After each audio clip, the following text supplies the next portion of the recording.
마르크스주의나 공산주의 정권을 지지하면 안 돼요. 그렇지 않으면 미국 정부로부터 소환장을 받을 수도 있어요. 농담이에요. 이게 지금 하산 파이커에게 일어나는 일입니다. 그는 감옥에서 살아남는 법이란 멋진 책을 올렸어요. 그리고 이제 연방 당국이 정치 스트리머 하산 파이커와 코드 핑크라는 역겨운 단체의 또 다른 인물에게 소환장을 보냈다는 소식이 들어왔어요. 여러분, 저는 이 소식이 정말 기뻐요. 제가 끔찍한 인간이라서가 아니라 정말 나쁜 사람이 결국 자신의 행동에 대한 결과를 마주하게 될 때 그건 우리 모두가 축하해야 할 일이라고 생각하기 때문이에요. 네, 저는 하산 파이커가 끔찍하다고 생각해요. 왜냐하면 그는 사람들에게 다른 사람을 죽이라고 말하고 또 매일 가장 혐오스러운 이데올로기를 방송하고 있기 때문이에요. 그리고 그의 최근 행동 중 하나는 쿠바 정권을 지지한 것이었는데 현명하지 않았어요. 어쨌든 와주셔서 감사합니다. 푸시백에 오신 걸 환영합니다. 진행자 메이라 K입니다. 구독 버튼을 꼭 눌러주시고 팔로우와 좋아요, 댓글도 남겨주시고 이 영상을 공유해주세요. 하지만 가장 중요한 것은 우리가 정상처럼 받아들여지게 된 광인들에 맞서는 이 운동에 함께해 주시는 거예요. 그리고 저는 하산 파이커가 그 중에서도 상위권이라고 확신해요. 혹시 하산 파이커가 누군지 모르는 분들이 계시다면 도대체 어디에 살고 계셨던 건가요?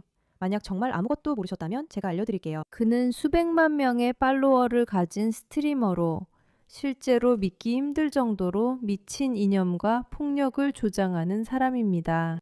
예를 들어 여기 한 가지 영상의 예시가 있어요. 정말 상관없어요. 그는 누구와 준비해도 돼요. 원하면 매니 모리스와도 할 수 있어요. 없어요. 뭐가 없냐고요? 당신은 테러를 지지하냐고요? 아니요. 저는 테러를 지지하지 않아요. 저는 이스라엘이라는 국가를 지지하지 않아요. 그리고 미국이라는 국가도 지지하지 않아요. 정말 상관없어요. 그는 누구와 해도 돼요. 난 소년일 거야. 소년. 이 남자 정말 별로예요. 한번 들어보세요. 트럼프 집회에서 총성이 났어. 닥쳐. 아니, 미국은 9.11을 당할 만했어, 친구. 젠장, 그냥 말할게. 우리 스스로 자초한 일이야, 진짜. 그래, 저 사람이 바로 그 사람이야. 혹시 잘 모르는 분들을 위해서 지금 무슨 일이 일어나고 있는지 자세히 읽어보자. 트럼프 행정부가 마르크스주의 인플루언서 하산 파이커와 코드핑크 공동 설립자 수잔 벤자민을 쿠바에 가서 공산 정권을 도운 혐의로 소환했어. 얼마나 멍청할 수 있는 거지? 분명히 하산 파이커 수준의 멍청함이야. 그들은 쿠바의 물품 전달이나 자금 지원 등으로 미국 제재 위반 혐의로 조사받고 있어. 까불면 대가를 치르는 거지. 파이커와 코드핑크는 재무부 해외자산통제국의 조사에 걸렸고 행정 소환장을 받았어. 파이커와 좌파들은 경비와 전기가 완비된 고급 호텔에 머무는 반면 주변 주민들은 고통받았어. 결국 이 멍청이들이 쿠바에 간 거지. 여기가 바로 쿠바야. 그런데 어디에도 전기가 없어. 왜냐하면 석유도 없고 에너지도 없으니까. 그리고 이게 바로 그 모습이야. 저 사람은 하산이 아니고 쿠바에서 일어나는 일을 우리에게 진실로 알려주고 있어. 저 호텔만 빼고. 왜냐하면 저기는 5성급 호텔이거든. 그게 다야. 나머지 사람들은 모두 어둠 속에 있어. 1950년대지만 이 남자처럼 택시와 카풀 운전자들은 기름을 구할 수 있다면 긴 줄을 서서 기다려야 해. 수백 명이 겨우 5갤런의 기름을 얻으려고 밤새 기다리고 있어. 그리고 그때부터 계속했어. 그러니까 이건 쿠바에서 무슨 일이 일어나고 있는지에 대한 이야기야. 맞지? 이제 하산을 잠깐 보자. 인터넷이 너무 안 돼서 무슨 일이 일어나는지 모르겠어. 어젯밤에 방송을 끝내고 나서 프로그레시브 인터내셔널 친구들과 만났어. 제러미 코빈도 만났지. 정말 환상적이었어. 그리고 네카 보이즈와도 어울렸어. 우리는 현지 술집 같은 데서 술도 마셨지. 그리고 우리는 그냥 라비다 로카를 즐기며 살고 있었어. 솔직히 말해서 우리는 그냥 인생을 즐기면서 흥청망청 즐기고 있었어. 알겠어. 이 얘기에 대해 더 들어봐야겠네. 하지만 먼저 잠깐만 우리 스폰서의 메시지를 들어볼게.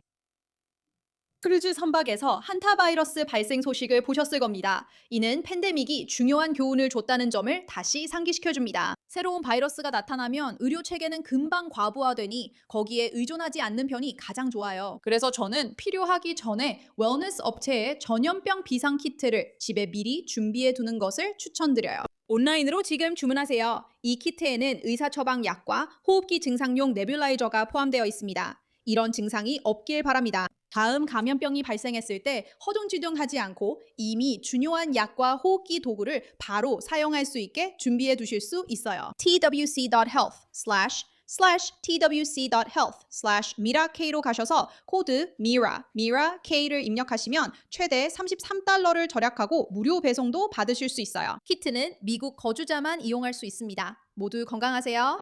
하산 파이커가 사람들이 죽어가고 전기도 없고 음식도 없는 쿠바에 직접 가서 정권 선전을 하려고 한다는 사실에 대해 우리 그냥 얘기해 볼 수 있을까요? 이 사람은 여전히 수백만 달러를 벌 겁니다.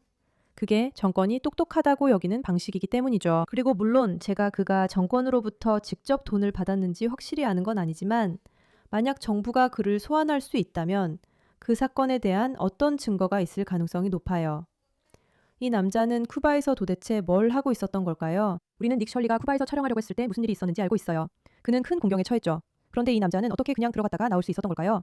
그 이유는 그가 마르크스주의자이기 때문이에요. 그는 마르크스주의자이고 위험하고 반미적인 가치를 담은 선전을 퍼뜨리고 있어요. 간단하고 쉽고 이해하기 어렵지 않아요. 그리고 아시다시피 대부분의 경우 사람들에게 현금을 마구 뿌리면서 각 개인에게 약간의 경제적 여유 있기를 바라는 거죠. 우리가 만나는 쿠바인 로버트 뮬러와 법의 지배. 알겠어요. 하산 파이커는 쿠바로 인도주의 목적으로 간 동안 자신과 동료들이 거주했다고 인정합니다. 피타, 아니다. 로카, 정확히는 아니지만 쿠바를 생각할 때와 다르게 피코피커는 쿠바인들을 돕는 척하지만 5성급 호텔에서 스트리밍으로 돈을 벌고 유튜브 인터뷰를 위해 돌아다니며 하바나에서 니캡과 바에서 술을 마시고 쿠바인들에게 돈을 줍니다. 지금까지 보면 그가 사회주의 활동을 많이 하는 것 같진 않습니다. 오히려 그는 자본주의로 번 돈을 재분배하는 것처럼 보입니다. 참고로 유튜브에서 하산 피커를 검색하면 가장 먼저 보이는 게 내가 쿠바에 갔다, 내가 본 것들이라는 미니 다큐멘터리예요. 정말 심심하다면 이걸 보러 가도 돼요. 50만 명이 이 영상을 봤어요. 50만 명은 정말 심심한 사람들이요. 그리고 그건 안타까운 일이에요. 안타깝지만 우리에게는 여러 면에서 다행이기도 해요. 왜냐하면 이 남자가 이제 모두에게 자신이 단순히 마르크스주의자라고 주장하는 게 아니라 실제로 그렇다는 걸 증명했으니까요. 그리고 그는 미국의 위협이 되는 사람이에요. 그래서 그가 소환장을 받았고 저는 정말 기뻐요. 이게 바로 그 젊은 남자가 추종자들에게 주입하는 유형이에요. 엥겔스는 사회적 살인이라는 개념에 대해 썼어요.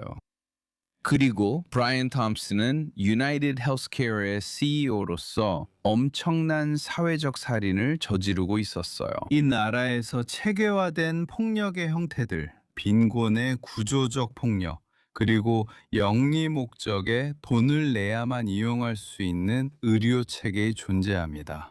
그리고 그 결과로 엄청난 고통, 엄청난 폭력, 엄청난 죽음이 발생합니다. 그리고 그 이야기는 저에게 매우 흥미로웠습니다. 왜냐하면 미국인들은 범죄와 처벌에 대해 매우 가혹하고 이 문제에 대해 매우 흑백 논리로 접근하기 때문입니다. 그런데도 민간 의료 시스템이 평범한 미국인들에게 퍼뜨린 만연한 고통 때문에 저는 정말 많은 사람들이 왜 이런 죽음이 일어났는지 이해하는 모습을 봤어요. 그는 사람들이 메디케어 쪽 인물의 살인을 왜 이해할 수 있는지 말하고 있어요. 메디케어가 아니라 뭐였죠? 유나이티드 헬스케어 CEO 브라이언 톰슨의 살인이 이런 억압적 시스템 때문이라고 이해할 수 있다는 거죠. 이 시스템이 많은 사람들에게 해를 줬으니까요. 이 상황의 아이러니는 물론 공산주의 체제를 보면 그들 아래에서의 의료 시스템이 어떤지 물어보면 아마 그렇게 좋지 않을 거예요. 그리고 수천만 명이, 정말 수천만 명이 죽었죠. 하지만 이런 게 바로 그들이 밀어붙이는 방식이에요. 네, 이해가 돼요. 살인이 이해가 된다는 거죠.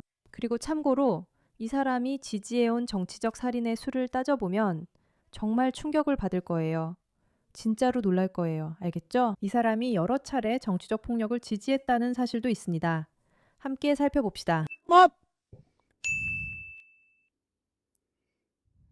제 생각에는 이 사람은 그냥 자기 행동에 진심인 한 명의 남자일 뿐이고 어쩌면 약간 정신적으로 문제가 있을 수도 있다고 봐요. 배경이 어떻든 상관없어요. 그런데 그는 두루 파블로프를 트위터에서 괴롭혀 쫓아냈다고 들었습니다.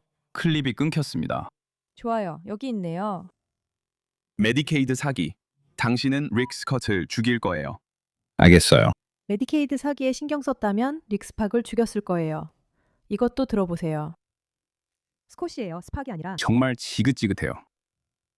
좌파들, 진보들, 너희는 상대방의 창자가 보이게 해야 해. 알겠어? 어쨌든 이게 바로 두 가지 유형의 남자야. 한 명은 저 사람을 죽이라고 말하고 있고 또 한 명은 왜 저 사람이 죽임을 당했는지 이해하고 있어. 너희는 저 보수주의자를 공격해야 해. 이거, 저거, 이거. 더 심한 영상들도 있어. 내 말은 우리가 이 채널에서 그런 영상들을 리뷰했어. 우리 하산 파이커 영상들도 확인해 볼 수 있어. 이 남자는 정말 끔찍하고 폭력적인 인간이야. 그리고 정말 위험한 이데올로기를 가지고 있어. 그리고 이제 드디어 정말로 정부가 그를 뭔가로 잡아놓을 수 있게 된 거야.